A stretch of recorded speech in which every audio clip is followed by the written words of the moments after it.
Hello বন্ধুরা, কেমন আছেন? আশা করি সবাই ভালো আছেন। বন্ধুরা, ট্রান্সজেন্ডার ইমাম বিধ্বংসী অভিশপ্ত এক মতবাদ হেফাজতে ইসলাম বাংলাদেশ, এরকমটা কিন্তু আপডেট চলে এসেছে আমাদের সামনে।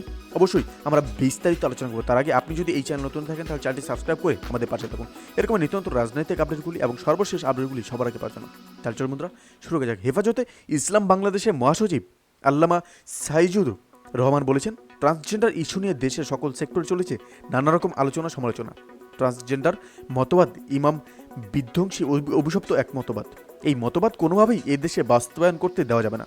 তিনি বলেন, আমরা এদেশে ট্রান্সজেন্ডার ব্যক্তির অধিকার সুরক্ষা আইন 2023 প্রণয়ন ও বাস্তবায়নে বিরত থাকতে সরকারের প্রতি জোর দাবি জানাচ্ছি।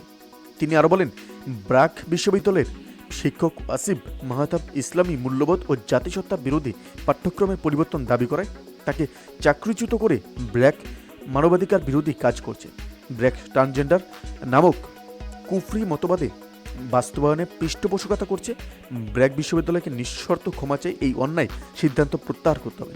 আসিফ মাহতাবাকে শিক্ষক হিসেবে পুনর্বহাল করতে হবে, অন্যথায় দেশবাসী বিকাশ, আরাং, ব্র্যাক ব্যাংক সহ তাদের সকল সহযোগী প্রতিষ্ঠানকে বয়কট করতে বাধ্য হবে।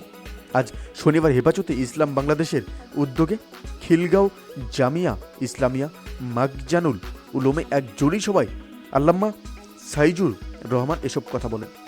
সবাই আগামী 5 ফেব্রুয়ারি জাতীয় শিক্ষা কারিকুলামে ইসলামের সাথে সংঘর্ষিত বিষয়াদি ও ট্রান্সজেন্ডার বিষয়ে হেফাজতে ইসলাম বাংলাদেশের উদ্যোগে সংবাদ সম্মেলন এবং ঢাকায় শিক্ষাবিদ, বুদ্ধিজীবী এবং শীর্ষ ওলামা মাশায়েখদের নিয়ে জাতীয় শিক্ষা সেমিনার আয়োজন করার সিদ্ধান্ত গৃহীত হয়। সবাই আরও উপস্থিত ছিলেন মুফতি জসিম উদ্দিন হাটবাজারি এবং মাওলানা মাহফুজুল হক, মাওলানা মাহিউদ্দিন রব্বানী, মাওলানা খরশিদ আলম এবং মাওলানা জহুরুল ইসলাম এবং আরও অন্যান্য সেখানে উপস্থিত ছিলেন।